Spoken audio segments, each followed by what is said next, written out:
¿Qué tal amigos, amigas desde el Valle de México? Soy Marco y estoy retomando este canal de YouTube. Espero les guste el trabajo que estamos dedicando para que puedan informarse y entretenerse un poco. Debo de comentar que aunque el video se ve que está realizado con IA, está totalmente fundamentado con información física comprobable. Así que comencemos el video. Esperemos te guste. Toca la pantalla 2 veces y a seguir. Coatlicue, nuestra venerable Madre Tierra. Imagínate esto. Es el 13 de agosto de 1790 y estamos en pleno corazón de la Ciudad de México, en lo que hoy conoces como el Zócalo. El virrey Revillagigedo ha ordenado nivelar la plaza, pero lo que sus trabajadores están a punto de despertar cambiará la historia para siempre. De pronto, el pico golpea algo sólido. Al limpiar la tierra, surge de las profundidades un monolito colosal de basalto de casi 3 toneladas. Pero no hay vítores ni aplausos. Lo que hay es terror absoluto. Los españoles que la descubren quedan tan aterrados por su aspecto feroz que su primera reacción es la más instintiva: volver a enterrarla de inmediato. ¿Pero qué era eso que tanto los asustaba? Era la Coatlicue, la imponente madre de los dioses. Aunque el virrey, un hombre ilustrado, intentó rescatarla para la ciencia, el miedo religioso fue más fuerte. Cuando la trasladaron a la universidad, sucedió algo que los frailes no esperaban. Los indígenas, reconociendo a su antigua madre, empezaron a visitarla con un fervor increíble, llevándole ofrendas en secreto. La solución de las autoridades coloniales: encarcelar a la diosa. Literalmente la encerraron en una cárcel de madera para prohibirle la entrada a los nativos. Y, finalmente, los frailes dominicos decidieron volver a enterrarla bajo el patio de la universidad para evitar que despertara fanatismos. Aquí es donde nos detenemos a pensar. ¿Era realmente solo una mole de piedra lo que intentaban ocultar, o era una fe antigua que se resistía a morir? Quédate, porque hoy vamos a descubrir cómo esta semilla de basalto sobrevivió al olvido para convertirse en el latido oculto de todo un país. Pero, ¿quién era realmente esta figura que causaba tanto pavor y fascinación a la vez? Para entender el miedo de los españoles, tenemos que mirar de cerca a la madre de los dioses. Su nombre, Coatlicue, no es solo un apelativo. En náhuatl significa la de la falda de serpientes, una referencia directa a la superficie de la tierra que siempre está ondulando y renovándose. Imagínate la escena de su mito más sagrado. Coatlicue está haciendo penitencia, barriendo el templo en el cerro de Coatepec, el cerro de la serpiente. De pronto, una pequeña bola de plumas de colibrí cae del cielo. Ella la guarda en su vientre y, de forma milagrosa, queda embarazada. Pero este milagro desata una tragedia familiar cósmica. Sus 400 hijos, las estrellas, y su hija mayor, la luna, se sienten deshonrados y deciden asesinar a su propia madre. Justo en el momento del ataque ocurre lo imposible. Huitzilopochtli, el dios Sol, nace completamente armado y derrota a sus hermanos para proteger a la vida misma. Ahora mira la estatua. Es un monolito de basalto de 2.52 metros que pesa casi 3 toneladas. Lo que los ojos europeos vieron como algo macabro, para los mexicas era un código sagrado. No tiene cabeza humana. En su lugar brotan 2 chorros de sangre que se convierten en 2 serpientes enfrentadas, simbolizando que de la muerte ritual nace la vida.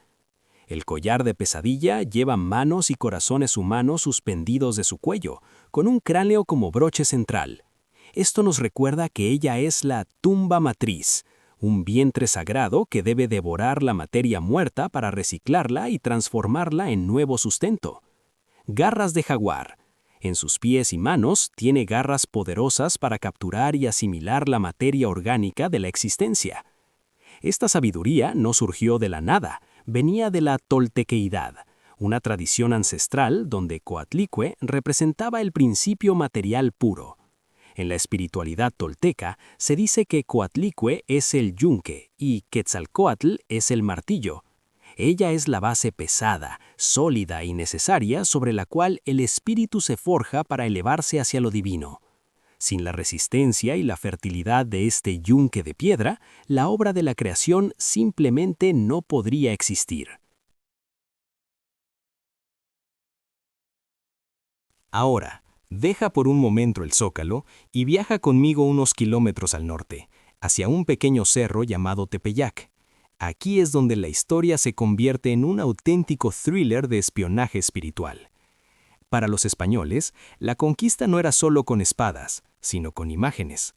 Su estrategia era clara: destruir los templos antiguos y levantar iglesias encima para redirigir la devoción de los indígenas. Pero hubo un hombre, un fraile llamado Fray Bernardino de Sahagún, que actuó como un verdadero detective y empezó a notar algo que le quitaba el sueño. Sahagún se dio cuenta de que, aunque en el Tepeyac ya se adoraba a la Virgen de Guadalupe, los indígenas no la llamaban por su nombre cristiano. La llamaban Tonantzin, que significa Nuestra Madre. Y no solo eso, le resultaba sospechoso que miles de personas caminaran más de 20 leguas ignorando otras iglesias para llegar precisamente a ese montecillo donde antiguamente se hacían sacrificios a la Madre de los Dioses. Para Sahagún, esto no era un milagro, sino una invención satánica. Él estaba convencido de que el demonio estaba ayudando a los nativos a paliar o disfrazar su antigua idolatría bajo una máscara aceptable para los españoles. En sus escritos dejó una advertencia que hoy suena increíble. Para él, el culto en el Tepeyac era como un caballo de Troya espiritual. Por fuera, se veía una fachada cristiana impecable hacia la Virgen, pero por dentro, el corazón de los indígenas seguía latiendo con la fuerza de la Coatlicue antigua. Era una guerra de símbolos. Mientras los frailes intentaban enseñar un nuevo alfabeto visual con lienzos y tablas, los pueblos nahuas estaban haciendo su propia reinterpretación, usando la nueva fe como un refugio para que sus raíces no fueran arrancadas del todo. Pero aquí, la historia da un giro político que parece sacado de una serie de intriga. Y es que en el México colonial no había solo una virgen, había dos, y representaban mundos opuestos. Por un lado, estaba la Virgen de los Remedios, conocida como la Conquistadora. Era una estatuilla de madera de rasgos netamente europeos que Hernán Cortés cargaba a todas partes y que usó para sustituir nada menos que al dios de la guerra, Huitzilopochtli.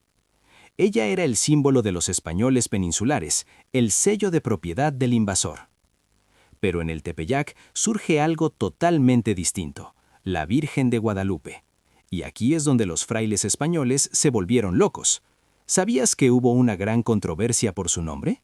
Monjes que venían de España, como Diego de Santa María, estaban indignados porque la imagen mexicana no se parecía en nada a la Guadalupe que ellos conocían en Extremadura. Mientras la española era una virgen negra tallada en madera y con un niño en brazos, la de México era una pintura mestiza, sola y envuelta en símbolos que solo los indígenas podían leer. Y este es el código oculto que cambió la historia. Los indígenas vieron en la Guadalupe rasgos que los frailes ignoraban. Observaron que llevaba el cabello suelto, signo de virginidad para los nahuas, pero lo más impactante era la cinta negra en su vientre.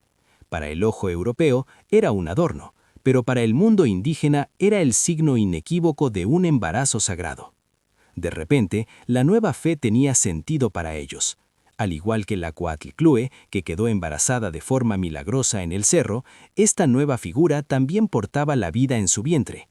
La Guadalupe no fue una imposición europea más, fue la síntesis perfecta, un puente cultural que permitió a los conquistados traducir su fe ancestral a un nuevo lenguaje. Llegó un punto en que la rivalidad fue total. Durante la independencia, mientras los españoles rezaban a la Virgen de los Remedios, los insurgentes de Miguel Hidalgo marchaban con el estandarte de la Guadalupe. Era el duelo final por el alma de una nación.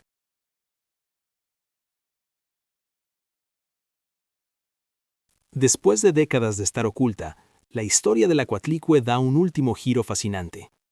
En 1803, el famoso científico Alexander von Humboldt llegó a México y, obsesionado con la historia antigua, pidió ver la escultura. Las autoridades la desenterraron solo para él, Pero, ¿puedes creerlo? En cuanto terminó su análisis, la volvieron a poner bajo tierra. El miedo colonial a que la diosa despertara antiguas lealtades seguía tan vivo como el primer día. No fue hasta la década de 1820, con un México ya independiente y bajo las órdenes del presidente Guadalupe Victoria, que la colosal madre de piedra salió finalmente a la luz para no volver a ser ocultada nunca más. Hoy, la Coatlicue ya no es vista como un ídolo monstruoso o una invención satánica, sino como una de las obras maestras de la escultura universal. Ocupa un lugar de honor en la Sala Mexica del Museo Nacional de Antropología e Historia, donde miles de personas la admiran cada año, no con terror, sino con un profundo respeto por lo que representa, la identidad misma de México.